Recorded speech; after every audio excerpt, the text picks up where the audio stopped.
what the Vatican archives may be hiding, there exists, within the walls of the smallest sovereign state on earth, a library unlike any other in human history. It stretches across 85 kilometers of shelving.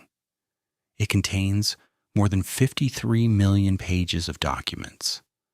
Some of those documents date back over 12 centuries, and the vast majority of them have never been seen by anyone outside a small circle of vetted scholars, appointed clergy, and papal officials. This is the Vatican Apostolic Archive. And for as long as it has existed, people have been asking the same question, not what is in it, but what is being kept out of it, what has been removed, what has been sealed, and what, if anything, those responsible for its contents are quietly waiting for before they allow the rest of the world to know what they know. What the Vatican is hiding may not simply be a matter of religious doctrine or political inconvenience. If certain accounts are to be believed, the sealed rooms of the world's oldest institution contain something far more destabilizing than a theological disagreement, something that wouldn't merely challenge the church, something that would challenge everything we think we know about the origins of our species, our history, and our place in the universe. We may never know the full truth, but we can follow the trail that has already been laid.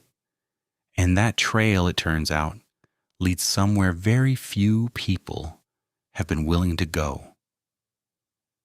To understand what may be hidden inside the Vatican archive, it is first necessary to understand what we already know is there. Because even the confirmed contents of this institution are extraordinary by any measure. The Vatican Apostolic Archive, known until 2019 as the Vatican Secret Archive, a name the Holy See quietly retired, perhaps aware of the connotations, was formally established by Pope Paul V in 1612. However, its contents predate that founding by many centuries, drawing on papal records, correspondence, and documents accumulated since at least the 8th century. Access to the archive is tightly controlled. Researchers must apply in advance, demonstrate academic credentials, and are permitted to request only specific documents rather than browse freely. Entire sections remain completely off limits to outside researchers regardless of their qualifications. The Vatican has never provided a comprehensive public index of everything the archive contains, and it has never been required to. This is a sovereign institution operating under its own laws. It answers to no government, no international body, no freedom of information request. What it chooses to reveal, it reveals. What it chooses to keep, it keeps. And what it has chosen to keep, for in some cases over 1,000 years, has never been made public. This alone is not sinister. Archives the world over contain sensitive material. Governments seal documents for decades. Intelligence agencies protect sources. The existence of restricted material does not, by itself, imply conspiracy. But the Vatican is not a government protecting national security. It is a religious institution whose stated purpose is spiritual truth. And the question of why a purveyor of truth requires so many sealed rooms is one that its own officials have never satisfactorily answered. The first layer of what the Vatican may be concealing concerns not something alien or supernatural, but something deeply, uncomfortably human. The systematic destruction and suppression of knowledge. In the year 391 AD, the Library of Alexandria, widely regarded as the greatest repository of human knowledge in the ancient world, was destroyed. The exact cause and the identity of those responsible remains disputed to this day. But what is less frequently discussed is the documented fact that in the centuries following that destruction, the early Christian church made a concerted and organized effort to locate, collect, and in many cases suppress texts that contradicted its emerging doctrinal position. The Index Librorum Prohibitorum, the Index of Forbidden Books, was formally established by Pope Paul IV in 1559. It listed works that Catholics were forbidden to read, and it ran to hundreds of titles across science, philosophy, theology, and history. Galileo's Dialogue was on it. So were the works of Copernicus. So were texts that suggested the earth was older than the church claimed, that human civilization predated biblical timelines, or that the accounts given in Scripture were allegorical rather than literal. The index was not abolished until 1966, but its abolition did not mean the works it had suppressed were suddenly made available. Many of them had already been removed from circulation for 4 centuries. Some had been destroyed. Others had been collected. And the question of where those collected works ended up has never been formally answered. Former Vatican archivists have spoken, always anonymously and always after leaving the institution, of rooms within the archive that contain texts in languages and scripts that have never been publicly catalogued. One such account, given by a retired Italian scholar in the 1990s, described a sub-level beneath the main archive floor that he had been shown briefly during his induction. He described the shelving as extending beyond what the maps of the building would seem to permit. He described documents stored in sealed containers, unlike anything used in the publicly accessible sections. And he described being told, without further explanation, that these materials were maintained under a separate classification that did not fall within the normal archival protocols. He never returned to that section. He was never invited to. And when he attempted to raise the matter with a superior, he was told that the question was not one he should pursue. The second layer of what may lie within those walls is one that the Vatican itself has in recent decades done very little to discourage speculation about, and that is its apparent, documented, and frankly unusual interest in the possibility of extraterrestrial life. The Vatican Observatory, known by its Italian acronym Spicola Vaticana, is one of the oldest astronomical research institutions in the world. Founded in its modern form in 1891, it operates a research center at Castel Gandolfo and a telescope facility in Arizona in partnership with the University of Arizona. This is not a hobbyist operation. The Vatican employs professional astronomers with peer-reviewed research programs. And the questions those astronomers have begun to ask publicly in recent years are remarkable for an institution built on a specific account of creation. In 2008, Father José Gabriel Funes, then director of the Vatican Observatory, gave an interview to the Vatican's own newspaper, L'Osservatore Romano, in which he stated that the existence of extraterrestrial life was not only possible but entirely compatible with Catholic faith. He described alien beings as, in his words, part of creation. He stated that their existence would pose no theological problem, and he did so not as a personal opinion, but as an official statement on behalf of the Vatican's scientific body. This was not an isolated remark. In 2009, the Vatican hosted a conference on astrobiology attended by scientists from NASA, the European Space Agency, and leading universities worldwide. The stated purpose was to examine the theological implications of the discovery of extraterrestrial life. Not the possibility, the discovery. The conference operated on the assumption that contact was not a matter of if, but of when. The question that this raises is one that those within the UFO research community have been asking for decades. Why is an institution whose entire doctrinal framework rests on a single, divinely authored account of human origins so apparently prepared for the revelation that we are not alone? And the most unsettling answer to that question is also the simplest one. Because they already know. The late Monsignor Corrado Balducci was a Vatican theologian and a close associate of Pope John Paul II. In a series of public statements made in the final years of his life, Balducci argued with striking conviction that extraterrestrial contact was real, that it was ongoing, and that credible witnesses to such contact should be taken entirely seriously. He stated publicly that the Church had a responsibility to address the phenomenon. He was not censured. He was not contradicted by the Vatican. And he was not asked to retract a single word.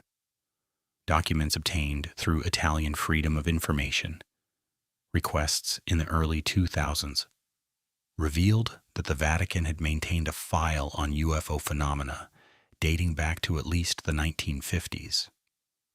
The contents of that file have never been made public. The file itself was acknowledged and then quietly classified again. The third layer is perhaps the most unsettling, because it concerns not what is in the archive, but what the archive contains about what is coming. In 1917, 3 shepherd children in Fatima, Portugal, reported a series of visions and communications from a figure they identified as the Virgin Mary. The events were witnessed in part by a crowd estimated at 70,000 people who observed a phenomenon in the sky above the site that has never been satisfactorily explained. The Vatican formally investigated and in 1930 declared the apparitions worthy of belief.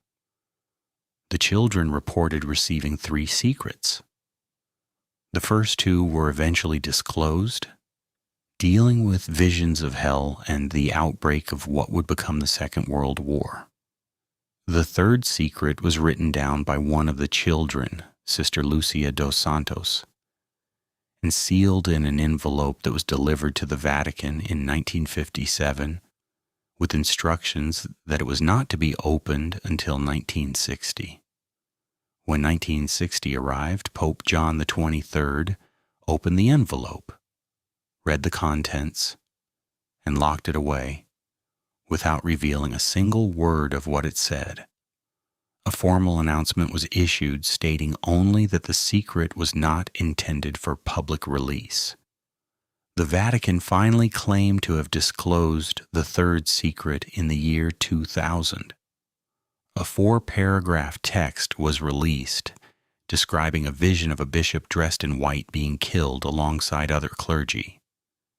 Theologians largely accepted this as the full content, but a number of individuals with direct knowledge of the document disputed it.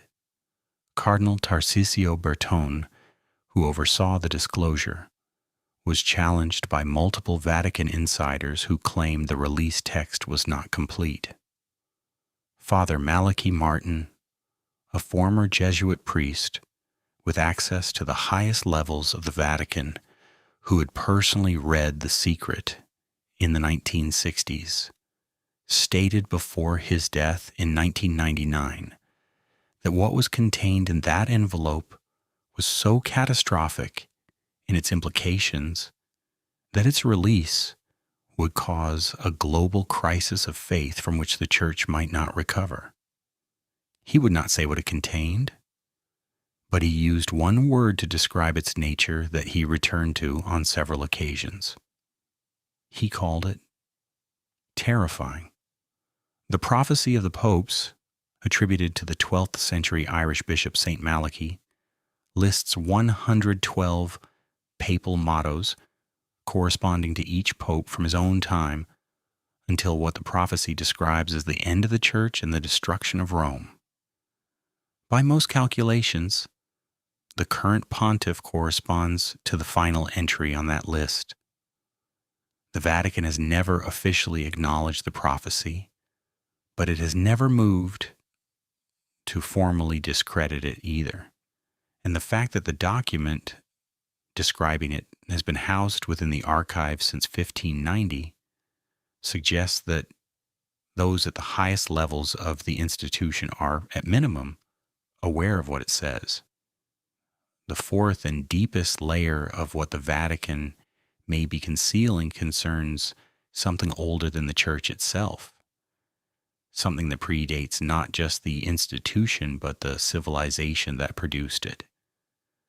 There is a persistent and well-documented tradition within certain scholarly communities that the Vatican Archive contains texts describing civilizations that predate any acknowledged by mainstream archaeology.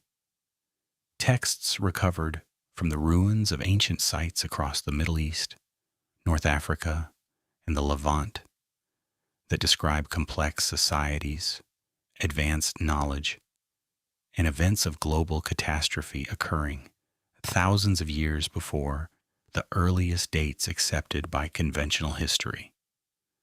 This is not a fringe idea in its totality. The academic debate around pre-Diluvian civilizations and the accuracy of flood mythology as historical record is ongoing and legitimate. What is less legitimate in the eyes of the mainstream is the claim that evidence for such civilizations has been systematically removed from public access. Yet the pattern of acquisition is difficult to ignore.